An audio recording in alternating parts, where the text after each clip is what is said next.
अस्सलाम वालेकुम students, YouTube channel accounting with sir Umair के साथ एक बार फिर मैं आपकी खिदमत में हाजिर हूँ। आज मैं आपको एडीसी पार्ट 1 का टॉपिक बैंक रिकन्सिलिएशन सिखाऊंगा। ये वीडियो देखने से पहले आपने मेरे यूट्यूब चैनल को सब्सक्राइब करना है। स्टूडेंट, ये पास पेपर से 2003 रेगुलर प्राइवेट क्वेश्चन नंबर 4 का एडीसी पार्ट 1 का मेरे लेफ़्ट पर आपको इसका बैंक रिकन्सिलिएशन स्टेटमेंट बनाने का जो प्रोसीजर है, जिसको आप फॉर्मूले भी कह सकते हैं, वो आपको नज़र आ रहे होंगे। उसको आप देख सकते हैं, रीड कर सकते हैं। जैसे जैसे यहाँ पर ये ट्रांजैक्शन आती जाएंगी मैं आपको उसमें डिटेल में समझाता भी जाऊँगा। आपने ये जो हैंडआउट है रिकन्सिलिएशन का, इसको अच्छी तरह से याद कर लेना है ताकि आपको ये बनाना आ जाए। तो स्टूडेंट, अगर मैं क्वेश्चन को रीड करूँ तो ये 2003 रेगुलर प्राइवेट क्वेश्चन नंबर 4 है, जिसमें आपसे कहा जा रहा है the cash book of Liaq and company show a debit balance 20,452। Bank statement का बैलेंस है 16,365। स्टूडेंट, एक बात बताता चलूँ, बैंक रिकन्सिलिएशन स्टेटमेंट बनाने का मकसद क्या होता है। कभी कभी ऐसा होता है कि जब हम अपने बैंक में अमाउंट डिपॉजिट करते हैं तो हमारा बैंक का बैलेंस और कैश बुक का बैलेंस जो हमारे पास होता है, जो कैश बुक में हम बैंक की रिकॉर्डिंग अपने पास करते हैं वो हमारे पास होती है, जिसको हम कैश बुक कहते हैं। और बैंक जिन पैसों की रिकॉर्डिंग अपने पास रिकॉर्ड करता है उसे हम पासबुक या बैंक स्टेटमेंट कहते हैं। लेकिन इन अमाउंट्स में कभी कभी डिफरेंस आ रहा होता है, फ़र्क आ रहा होता है। यानी हमारी रिकॉर्डिंग कहती है कि हमारे अकाउंट में हमारे हिसाब से 50,000 है फॉर एग्जांपल, बैंक कहता है नहीं आपके अकाउंट में 30,000 है। तो ये जो अमाउंट में डिफरेंस आ रहा है, इसी को रिकनसाइल करने के लिए हम रिकन्सिलिएशन स्टेटमेंट बनाते हैं, ताकि ये जो डिफरेंस का अमाउंट है 30,000 50,000, इन अमाउंट को हम रिकनसाइल कर सकें, एक ऐसा अमाउंट आ जाए जो दोनों का मैच हो जाए। उसी के लिए हम बना रहे होते हैं रिकन्सिलिएशन स्टेटमेंट।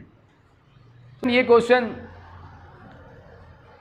आपको लेफ्ट पर मेरे नज़र भी आ रहा होगा, जिसको अगर आप पढ़ें तो आपसे कहा जाता है डेबिट बैलेंस है कैश बुक का 20,452 और बैंक का जो बैलेंस है वो आपको दिया हुआ है 16,365। हमारी रिकॉर्डिंग कहती है हमारे अकाउंट में 20,452 हैं, बैंक कहता है नहीं आपके अकाउंट में 16,365 है। Following item were discovered causing the difference. अच्छा, ये कुछ ट्रांजैक्शन है जिसकी वजह से हमारे अमाउंट में फ़र्क आ रहा है। Bank charges 52, late deposit 3135, cheque issue but not presented 2500, promissory note 4600, cheque deposit but not shown 3000। इसी तरह से ज़कात है 1000 की, इंटरेस्ट दिया बैंक ने 300 का और चेक डिसऑनर कर दिया बैंक ने 4300। और आपसे कहा जा रहा है बैंक रिकन्सिलिएशन स्टेटमेंट बनाएं और फिर उसकी एडजस्टिंग एंट्री बनाएं। तो स्टूडेंट, ये इसका एक स्ट्रक्चर होगा, Liaq and company bank reconciliation statement as on November 30, 2003। ये कैश बुक का बैलेंस है और ये पासबुक का बैलेंस है, जिसे बैंक स्टेटमेंट कहते हैं। यहाँ पर जो बैलेंस दिए हुए हैं पहले वो रख दें आप, 20,452 कैश बुक का बैलेंस, 16,365 पासबुक का बैलेंस। पहले हमसे कहा जा रहा है bank charges not entered in cash book.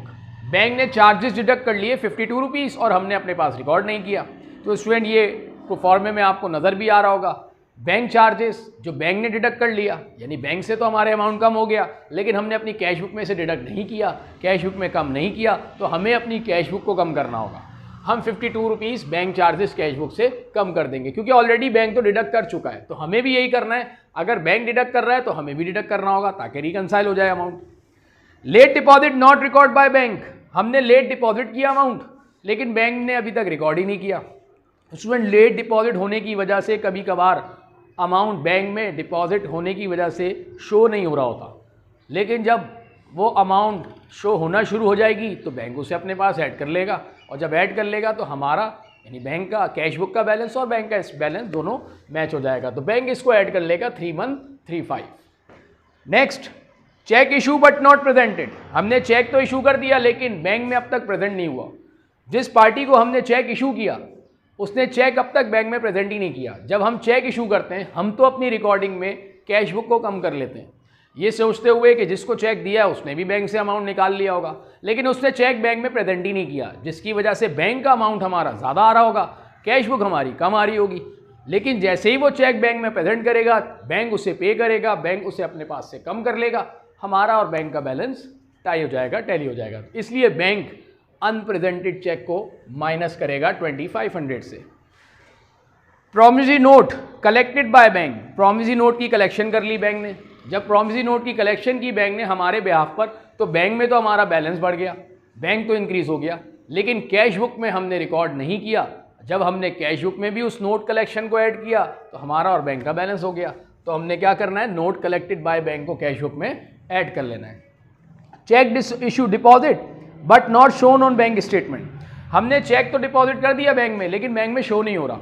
इसको अनक्लियर चेक भी आप कह सकते हैं कि चेक डिपॉजिट हो गया लेकिन शो नहीं हो रहा।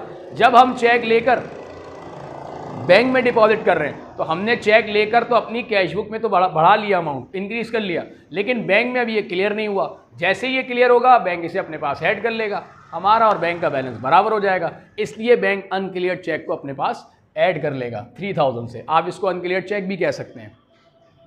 नेक्स्ट, ज़कात काट ली बैंक ने 1000 रुपीज़। ज़कात जब डिडक्ट हुई तो बैंक डिडक्ट हो गया, बैंक कम हो गया, हम इसे अपनी कैश बुक से कम कर लेंगे 1000 रुपीज़।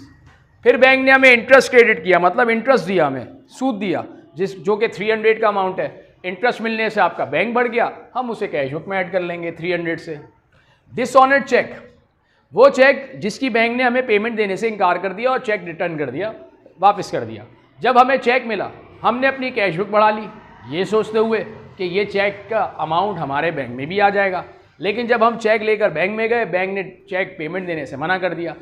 तो बैंक तो बढ़ा नहीं, लेकिन जो हमने चेक लेकर कैश बुक बढ़ा ली थी, अब उस कैश बुक को कम कर लें, तो हमने इसको डिसऑनर्ड चेक को कैश बुक से लेस कर दिया। अब आप इसका सम अप कर लें, 16,365, 3135, 3000 ये पॉजिटिव अमाउंट है, इन्हें ऐड कर लें, उसमें से 2500 की लेस अमाउंट है, इसको माइनस कर दें, 20,000 पासबुक का बैलेंस आ गया।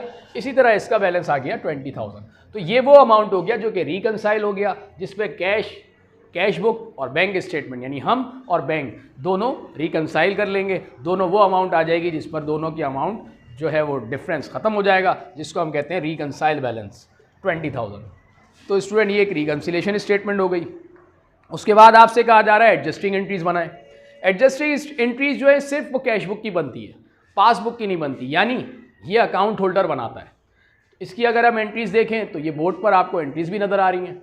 Adjusting entry as on November 30, 2003। तो स्टूडेंट पहले कैश बुक के अगर हम ऐड वाले देखें कौन कौन सी ट्रांजेक्शन्स हैं, तो उसमें एक 4600 है और एक 300 है। ये बैलेंस नहीं लेना है आपने, ये तो बैलेंस का अमाउंट है। ऐड वाले दो ही आइटम है, 4600 और 300। ये दोनों अगर आप सम कर लें तो 4900 होता है। ये 4900 हमने कैश बुक में इसलिए बढ़ाया क्योंकि बैंक बढ़ रहा है, बैंक एसिड है, एसिड बढ़ेगा तो डेबिट जाएगा 4900 से। नोट रिसीव हुआ स्टूडेंट, नोट रिसीवेबल एसिड होता है, जो कि आपको तब लेना हो तो आप उसे डेबिट रिकॉर्ड करते हैं। चूंकि अभी अमाउंट आपको मिल चुका तो नोट रिसीवेबल खत्म हो गया, नोट रिसीवेबल एसिड था, एसिड कम हो गया तो क्रेडिट चला गया नोट रिसीवेबल 4600 से। और 300 का आपको डिविडेंड मिला, डिविडेंड इनकम होती है, इनकम बढ़ रही है, इनकम बढ़ेगी तो क्रेडिट जाएगी 300 से। तो ये हो गया आपका 4900। नरेशन पास कर लें टू एडजस्ट क्रेडिट बैलेंस, क्योंकि जब भी बैंक क्रेडिट करता है इसका मतलब आपके बैंक अकाउंट में अमाउंट इंक्रीज हो रहा है, और जब बैंक डेबिट करता है इसका मतलब आपके बैंक अकाउंट से अमाउंट डिडक्ट हो रहा है। नेक्स्ट, लेस वाले आइटम्स। लेस वाले भी दो ही आइटम है, ज़कात 1000 रुपीज़ और 4300 का डिसऑनर चेक। टोटल कर लें दोनों को तो ये 5300 होता है। कैश बुक आपने इसलिए कम की क्योंकि बैंक कम हो रहा था, बैंक एसिड था, एसिड कम हुआ, एसिड कम हो गया तो क्रेडिट चला गया 5300 से। डिसऑनर कर दिया चेक कस्टमर का बैंक ने, इसका मतलब ये हुआ कि जो रिसीवेबल था वो ड्यू है अभी भी। अगर ये अमाउंट मिल जाता तो रिसीवेबल ख़त्म हो जाता, लेकिन नहीं मिला, इसका मतलब कस्टमर से अमाउंट फिर रिसीवेबल है, लेना है आपने, कलेक्शन करनी है, अकाउंट रिसीवेबल फिर इंक्रीज हो गया, अकाउंट रिसीवेबल डेबिट हो गया 4300 से। 1000 रुपये बैंक ने ज़कात काटी थी, ज़कात एक्सपेंस होता है, एक्सपेंस बढ़ गया, इसको आपने डेबिट रिकॉर्ड कर दिया 1000 से, तो ये दोनों साइड हो गई 5300। टू एडजस्ट डेबिट बैलेंस, जब बैंक डेबिट करता है इसका मतलब आपके अकाउंट से अमाउंट डिडक्ट हो रहा होता है। तो ये स्टूडेंट एक छोटा सा क्वेश्चन था जो कि मैंने आपको सॉल्व करके दिखाया। नेक्स्ट वीडियो में मैं आपको इसके मज़ीद और अच्छे क्वेश्चन सॉल्व करके दिखाऊंगा, उसके लिए आपको इंतज़ार करना होगा। जल्द आपसे फिर मुलाकात होगी, लेकिन चैनल को आपने सब्सक्राइब ज़रूर करना है ताकि आने वाले मज़ीद क्वेश्चन आपको मिल सकें। नेक्स्ट वीडियो तक के लिए मैं आपसे इजाज़त चाहता हूँ। अल्लाह हाफ़िज़।